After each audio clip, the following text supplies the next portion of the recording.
안녕하세요, 청취자 여러분. 오늘은 출애굽기 5장 속으로 함께 들어가 보려 합니다. 모세와 아론이 이집트의 절대 권력자, 그 바로 앞에 처음 서는 숨 막히는 순간이잖아요. 네, 맞습니다. 그리고 그 만남이 오히려 이스라엘 백성에게는 더 큰 고통을 안겨주는 그런 예상치 못한 전개로 이어지죠. 이 부분을 매튜 헨리 주석의 깊이 있는 해설을 통해서 좀 더 생생하게 따라가 보려고 합니다. 네, 제공해 주신 매튜 헨리 주석을 바탕으로 해서 단순한 사건 요약 이걸 넘어서 각 인물의 복잡한 심리 같은 거 있잖아요. 네네. 특히 바로의 그 완악함, 그리고 이스라엘 백성의 절망, 또 그 속에서 모세가 하나님께 던지는 아주 솔직한 질문까지 그 안에 담긴 의미들을 같이 한번 탐색해보는 시간이 될 겁니다. 좋습니다. 이 오래된 이야기 속에서 오늘날 여러분에게도 의미 있는 통찰을 발견하는 것, 이게 저희 목표죠. 그렇죠. 그럼 바로 그 첫 대면 장면으로 들어가 볼까요? 이스라엘 장로들에게는 일단 희망적인 반응을 얻었잖아요. 모세와 아론이. 네, 그랬죠. 이제 그들은 이집트 제국의 심장부, 바로 왕 앞에 섭니다. 아, 이건 정말 보통 담력이 아니면 할 수 없는 일이죠. 그럼요. 특히 모세는 그 과거에 이집트 사람을 죽이고 도망쳤던 기억이 생생했을 텐데요. 맞아요.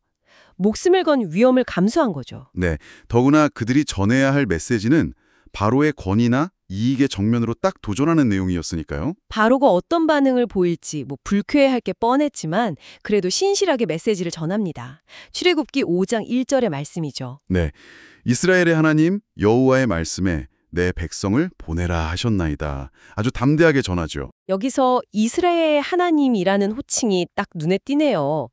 이전까지는 주로 아브라함의 하나님, 이삭의 하나님, 야곱의 하나님, 그러니까 조상의 하나님으로 불렸는데 말이죠. 맞아요. 이제는 이스라엘이라는 백성 전체를 아우르는 이름으로 선포되는 겁니다. 아주 중요한 변화예요. 어떤 점에서 그런가요? 매튜 헨리도 이 점을 강조하는데요. 이 호칭 자체가 이스라엘이 이제 단순한 어떤 시족 집단이 아니라 하나님의 언약 백성으로 구체화되기 시작했다는 걸 보여주는 거예요. 아, 그 이전에 하나님께서 이스라엘은 내 아들, 내 장자라 하신 선언이 있었죠. 출애굽기 4장 22절에요. 네, 바로 그 선언이 여기서 현실화되는 거죠. 야곱 개인의 하나님을 넘어서서 이제 민족 전체의 하나님으로서 바로 앞에 서시는 겁니다. 그렇다면 내 백성을 보내라는 이 요구는 구체적으로 뭐를 의미하는 걸까요? 그냥 노예 해방 요구, 이거랑은 좀 다른 느낌인데요. 맞습니다. 매튜 헨리는 이 요구에 담긴 두 가지 핵심 의미를 제시해요. 첫째는 소유권 주장이에요. 소유권 주장이요? 네, 그들은 너의 노예이기 전에 나의 백성이다. 그러니까 네가 계속 붙잡아둘 권리가 없다.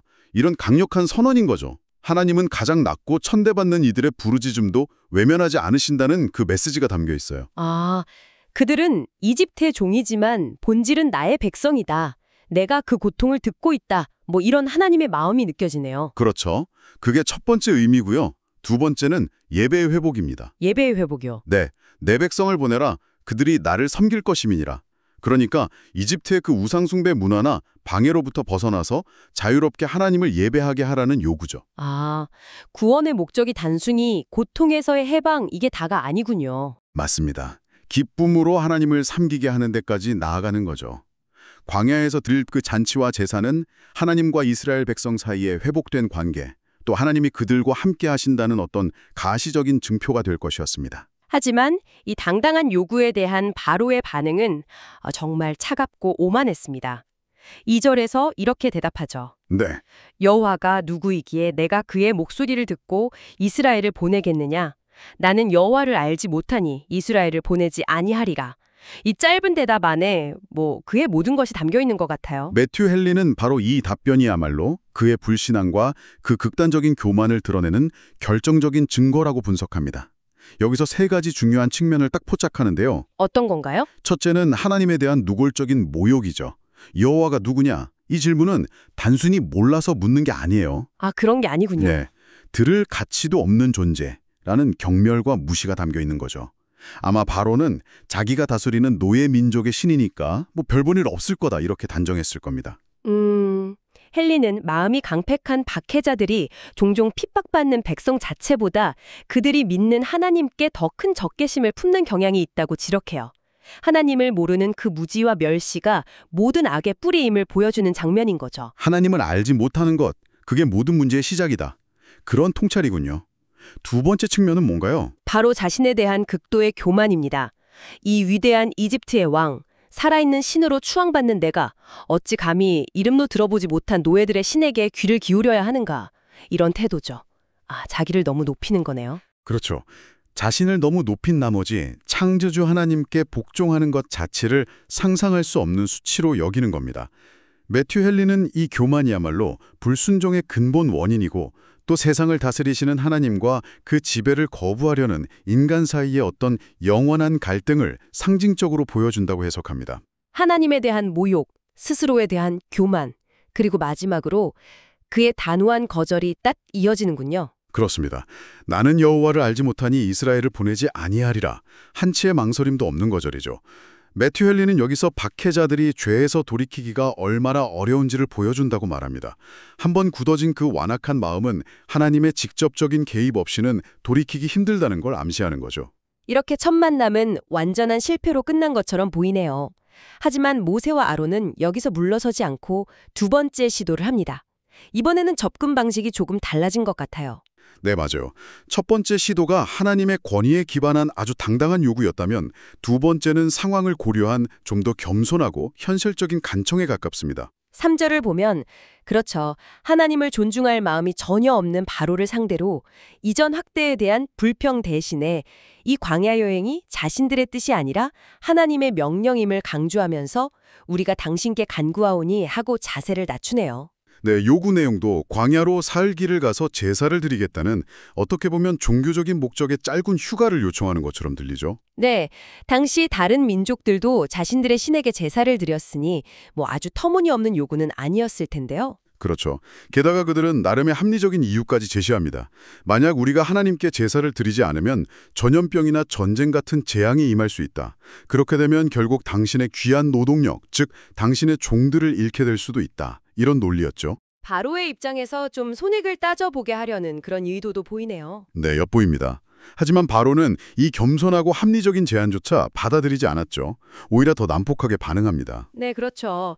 4절부터 9절까지 보면 바로의 반응은 단순 거절을 넘어서 아주 부당하고 잔인하기까지 해요. 맞습니다. 매튜 헨리는 바로의 생각을 두 가지로 나누어 지적하는데요. 첫째는 그의 부당한 판단입니다. 부당한 판단이라면 구체적으로 어떤 거죠? 그는 이스라엘 백성들이 일하기 싫어서 제사를 핑계로 농댕이를 부리려 한다고 단정해버려요. 그들이 이미 국고성 비동과 라암셋을 건축하면서 이집트에 기여했음에도 불구하고요.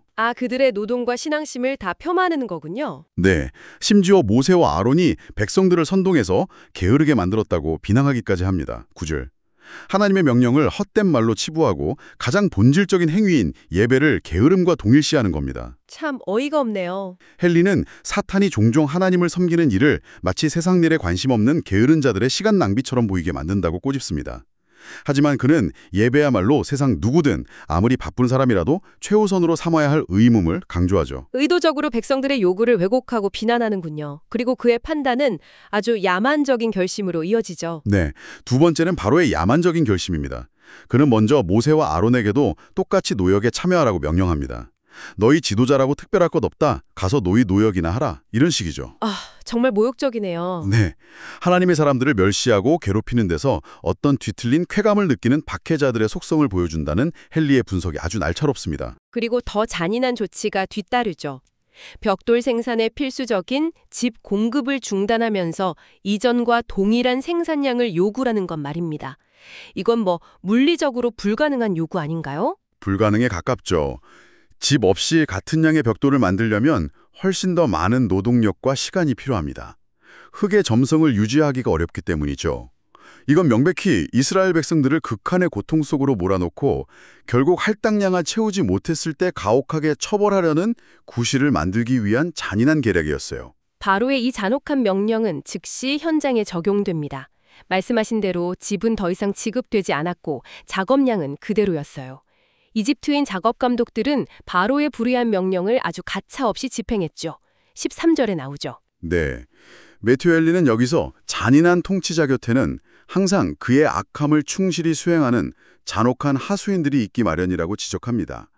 불의한 법령을 만들고 그것을 집행하며 백성을 괴롭히는 자들이 있다는 거죠. 이런 모습을 보면 데살로니가 후서 3장 2절의 기도처럼 부당하고 악한 사람들에게서 건져주시옵소서라는 기도가 정말 절실하게 느껴지네요. 그렇죠. 결국 이스라엘 백성들은 짚을 구하기 위해, 아니 집 대신 쓸 곡식 그루터기라도 줍기 위해 이집트 온 땅으로 흩어져야 했습니다. 12절 말씀이죠. 정말 비참한 모습이 아닐 수 없습니다. 그런데 이 흩어짐을 통해 역설적으로 바로의 부당한 압제가 이집트 전역에 알려지는 효과도 있었을 것 같아요. 네, 그랬을 겁니다. 어쩌면 주변 민족들의 동정심을 유발하거나 이집트 내부에서조차 바로 정권의 정당성에 의문을 품게 만들었을 수도 있죠. 헬리는 박해와 압제로는 결코 사람들의 마음이나 지지를 얻을 수 없음을 보여주는 사례라고 말합니다. 이 가혹한 상황 속에서 특히 더 큰 고통을 겪었던 이들이 있었습니다. 바로 이스라엘 출신의 중간 관리자들이었죠. 네, 14절을 보면 이스라엘인 기록원들, 그러니까 작업반장들이 애굽 감독들에게 매를 맞는 장면이 나옵니다. 애굽 감독들은 이들을 통해 작업을 지시했고 할당량을 채우지 못하면 그 책임을 물어서 이스라엘 간부들을 직접 매질한 것입니다. 아래로는 자기 동족들을 독려해야 하고 위로는 이집트인들에게 핍박받는 그야말로 샌드위치 신세였네요. 맞습니다. 아주 힘든 위치였죠. 매튜 헨리는 이 극심한 고난의 장면을 통해서 우리가 어떤 교훈을 얻을 수 있다고 보나요? 그는 몇 가지 중요한 통찰을 제시합니다. 첫째, 이 노예 상태의 비참함을 보면서 우리가 당연하게 여기는 자유가 얼마나 값진 선물인지 깨닫고 감사해야 한다는 것이고요. 네. 둘째, 해방의 소식이 전해지고 기대가 최고조에 달했을 때 오히려 더 극심한 고난이 찾아왔다는 사실입니다. 이건 우리의 기대와 하나님의 시간이 다를 수 있다는 것, 그리고 좋은 상황 속에서도 항상 겸손함을 잊지 말아야 함을 가르쳐주죠. 그리고 세 번째는요? 세 번째는 하나님께서 종종 우리의 예상을 뒤엎는 그런 역설적인 방식으로 구원을 이루신다는 점입니다. 역설적인 구원 방식이라는 게 구체적으로 어떤 의미일까요? 구원이 바로 문 앞에 다가왔을 때 오히려 상황은 더 캄캄해지고 절망적으로 보이는 경우가 있다는 겁니다.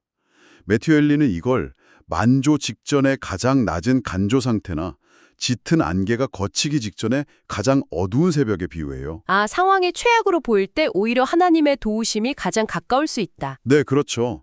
신명기 32장 36절에서도 비슷한 말씀이 있죠. 이스라엘의 힘이 다 빠지고 아무도 남지 않았다고 생각될 때 하나님께서 구원하신다고요. 즉, 상황이 최악으로 치닫는 것처럼 보일 때가 오히려 하나님의 놀라운 개입이 가장 가까운 순간일 수 있다는 그런 희망의 메시지입니다. 정말 견디기 힘든 상황이었을 것 같습니다. 동족들을 더 채찍질할 수도 없고 그렇다고 할당량을 못 맞추면 자기가 매를 맞아야 하는 이스라엘 간부들의 고뇌가 느껴지네요. 네. 그런데 그들은 결국 바로 왕에게 직접 찾아가서 호소하기로 결정하죠. 15절입니다. 네, 더 이상 참을 수 없었던 거죠. 그들의 탄원은 16절에 잘 나타나 있습니다. 아주 정중한 태도를 유지하면서도 상황의 절박함을 호소해요. 당신의 종들이 매를 만나이다 라고 자신들의 고통을 직접적으로 알리죠. 그러면서 잘못은 당신의 백성에게 있나이다 라고 말하는데 이건 짚을 주지 않는 이집트 감독들의 잘못을 좀 애둘러 지적하는 표현 같네요. 맞습니다. 매튜 헨리는 여기서 흥미롭게도 실제 가장 큰 잘못을 저지르고 있는 사람이 오히려 다른 사람을 가장 크게 비난하는 경우가 많다는 그런 인간 본성에 대한 통찰을 덧붙입니다. 그것도 일리가 있네요. 하지만 정의를 호소하는 이들의 목소리가 바로에게 가닿았을 리는 없겠죠. 전혀요. 바로는 오히려 역정을 냅니다. 17절이죠. 고된 노동에 지쳐 쓰러질 지경인 사람들에게 너희가 게으르다 게으르다 하고 소리칩니다. 그들이 이전에 여호와께 제사를 드리러 가자고 했던 말을 꼬투리 삼아서 신앙심마저 게으름의 증거로 왜곡하는 거군요. 그렇죠. 가장 고귀한 동기, 즉 하나님을 예배하려는 마음이 가장 비천한 이름인 게으름으로 매도당하는 순간입니다. 신앙적인 열심이 세상 일에 대한 무관심이나 태만으로 오해받는 경우 사실 지금도 종종 있지 않습니까? 맞아요. 그럴 때 참 억울하죠. 네. 매튜 헨리는 이럴 때 우리의 중심을 보시는 하나님만이 참된 심판자이심이 얼마나 다행인지 모른다고 말합니다. 바로는 여기서 멈추지 않고 짚은 너희에게 주지 아니할지라도 벽돌은 너희가 수량대로 바칠지니라 18절 하면서 압박의 강도를 더욱 높입니다.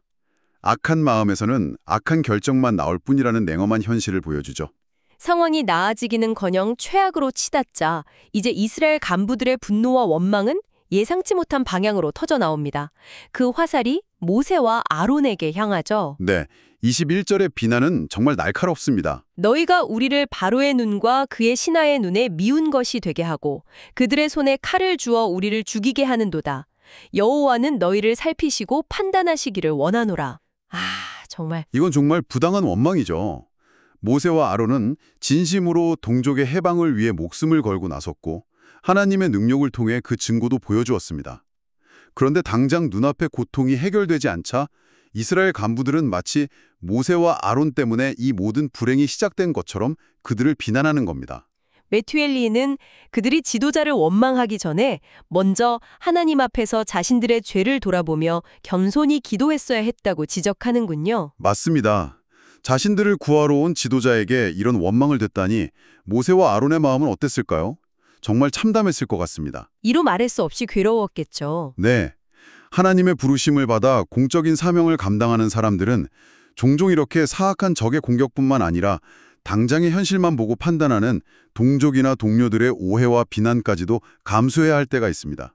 하지만 여기서 모세의 위대함이 드러납니다. 어떤 점에서요? 그는 사람들과 맞서 싸우거나 자신을 변호하려 하지 않습니다. 그럼 모세는 어떻게 이 상황에 대처했나요? 그는 즉시 하나님께로 돌아갑니다. 22절이죠. 이 모든 억울함과 좌절, 비난을 가지고 하나님 앞에 나아가 아뢰는 겁니다. 아, 자신이 하나님의 명령에 따라 행동했으므로 자신에게 쏟아지는 비난은 궁극적으로 하나님을 향한 것이라고 여기며 모든 상황을 하나님께 맡기는 것이죠. 이것이야말로 우리가 어려움과 반대에 부딪혔을 때 취해야 할 가장 중요한 태도임을 보여주는 모범입니다. 인간적인 해결책을 찾기 전에 먼저 기도로 하나님께 나아가는 것. 하나님 앞에 선 모세는 무엇이라고 기도했나요? 그의 기도는 매우 솔직하고 강렬했던 것 같습니다. 네. 22절과 23절에 나오는 모세의 기도는 정말 인간적인 고뇌와 하나님을 향한 솔직한 질문으로 가득 차 있습니다. 그는 자신이 처한 현실의 고통과 하나님께서 주셨던 약속 사이에 엄청난 간극 앞에서 혼란스러움을 숨기지 않아요. 네, 읽어보면 그렇죠. 주여 어찌하여 이 백성이 학대를 당하게 하셨나이까? 어찌하여 나를 보내셨나이까? 내가 바로에게 가서 주의 이름으로 말한 후로부터 그가 이 백성을 더 학대하며 주께서도 주의 백성을 구원하지 아니하시나이다. 정말 가슴 아픈 질문입니다. 왜 이 백성이 고통받게 하십니까? 왜 하필 저를 보내셨습니까? 매튜 헨리는 이 질문들을 어떻게 해석하나요? 매튜 헨리는 모세의 이 탄식 섞인 질문을 두 가지 핵심으로 요약합니다. 첫째, 어찌하여 이 백성에게 이 악한 일을 행하셨나이까? 22절. 이것은 단순히 불평이 아니라 하나님의 선하심과 현재의 고통 사이에서 씨름하는 믿음의 질문이에요. 하나님은 왜 때때로 당신의 백성들이 상황이 더 나빠진다고 느끼게 하시는 방식으로 일하실까? 이런 질문이군요. 그렇죠. 헨리는 아마도 하나님께서 인간적인 방법이나 지도자에 대한 의존을 끊고 오직 하나님 자신만을 절대적으로 신뢰하도록 가르치시기 위함일 수 있다고 추측합니다. 중요한 것은 이해할 수 없는 고난 속에서도 하나님께 나아가 솔직하게 묻고 부르짖어야 한다는 것입니다. 이해되지 않는 상황에서도 관계를 포기하지 않고 질문하는 것. 그것이 믿음이라는 거군요.